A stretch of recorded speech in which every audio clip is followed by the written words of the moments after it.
5 killers walked free for decades. One for 18 years, one for 27, one for 40. Each of them was finally caught by evidence that did not exist when they killed. A genealogy database, a floppy disk's metadata, a television sculpture, a voice on a tape. None of these tools were available when the bodies were found.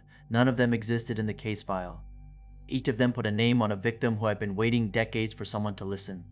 For most cold cases, that wait never ends. The files go into storage, the detectives retire, the families learn to live around a hole that does not close. These 5 cases were different. They are the cases that prove cold does not always mean closed. The killers in this episode all lived. They lived for decades after their crimes. They worked normal jobs. They went to church. They raised families. And then one day, the past walked up the driveway with a warrant. November 9th, 1971, Westfield, New Jersey. John List, an accountant, killed his wife, his mother, and his 3 teenage children inside their large colonial home. He cleaned the crime scene methodically. He laid the bodies in sleeping bags in the ballroom. He left the lights on. He left the radio playing classical music on a loop. He wrote a 5-page letter to his pastor explaining his reasons. He drove to the airport. He boarded a flight to Denver. The bodies were not discovered for nearly a month. By that time, John List was Robert Clark, a man with a new social security number, a new address, a new job, and eventually a new wife. He attended church every Sunday. He worked as an accountant in Virginia. He coached a local youth group. For 18 years. In 1989, the television program America's Most Wanted aired a feature on the case.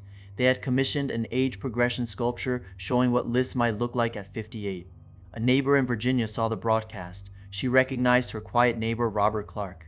The FBI arrested John List 11 days later. He died in prison in 2008.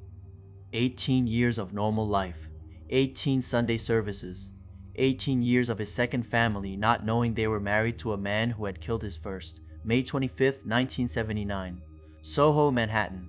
6-year-old Etan Patz left his apartment to walk to the school bus stop for the first time alone. It was 2 blocks. He never arrived at school. He never came home. His face became one of the most widely recognized missing child images in the United States.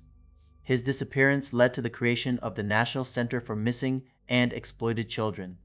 The date he disappeared was designated National Missing Children's Day. For 33 years, no one was charged. In 2012, a man named Pedro Hernandez, living quietly in New Jersey, told his church prayer group that he had killed a child in New York City in 1979. Someone who heard him reported it to the police. Hernandez had worked at a convenience store 1 block from the Patz family's apartment in 1979. He was 18 at the time. He confessed. He recanted. He confessed again. He recanted again. His first trial ended in a hung jury in 2015. His retrial in 2017 convicted him of murder. He was sentenced to 25 years to life. No physical remains of Etan Patz have ever been found. Stanley Patz, Etan's father, lived in the same Soho apartment for 38 years after his son disappeared. He kept the same phone number. He told reporters that he wanted to be reachable if his son ever came home. October 22, 1989, St. Joseph, Minnesota. 11-year-old Jacob Wetterling was biking home with his younger brother and his best friend after renting a movie. It was just past dusk. On a rural road within sight of his own house, a masked man stepped out of a driveway and stopped the 3 boys at gunpoint. He told the brother and the friend to run into the trees and not look back. They ran. When they looked back, Jacob was gone. The case became one of the most significant missing child cases in American history. It led directly to the federal Jacob Wetterling Crimes Against Children Act, which required every state to maintain a sex offender registry. For 27 years, what had happened that night was unknown. In 2015, investigators received a tip pointing to a local man named Danny Heinrich. In 2016, as part of an unrelated plea agreement, Heinrich led investigators to a field outside Paynesville, Minnesota. He pointed at the ground. Jacob's remains were there. Heinrich confessed in detail. He had abducted Jacob within a mile of the family's home, killed him within hours, and buried him in the field.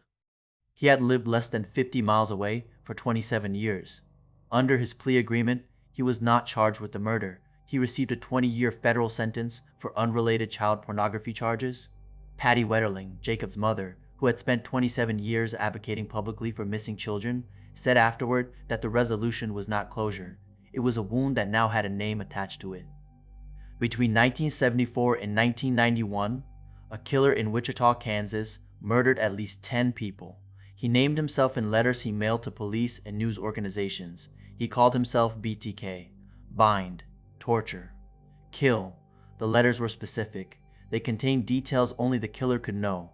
They included Polaroid photographs of victims. They included items taken from the crime scenes. Then in 1991, he stopped.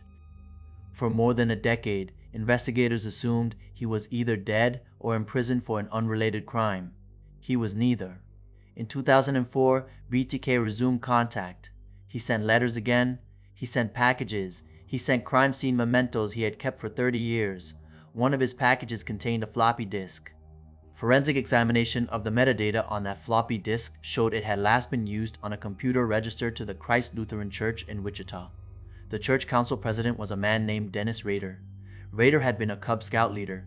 He had been the compliance officer for a small Wichita suburb. He had been married for 33 years. He had 2 grown children. He attended the church every Sunday. He had also murdered 10 people. He was arrested in February 2005. At his sentencing, he gave methodical, emotionless descriptions of each killing. He was sentenced to 10 consecutive life terms. The floppy disk was the only mistake he ever made. He had assumed it was untraceable. He had asked the police in an earlier letter if such a thing could be tracked. The police had written back lying that it could not. Between 1973 and 1986, a single man committed at least 13 murders, 51 rapes, and more than 120 burglaries across California. He was known by 3 names: the East Area Rapist, the Original Night Stalker, the Diamond Knot Killer. It took investigators decades to realize all 3 were the same man. By the early 2000s, DNA from his crime scenes had been collected, preserved, and uploaded to every law enforcement database in the United States. There was no match. The case stayed cold for 40 years. In 2017, a team of investigators took an unusual step. They submitted the Golden State Killer's DNA profile to a publicly accessible genealogy website called GEDmatch, where ordinary people uploaded their own commercial DNA results to find relatives.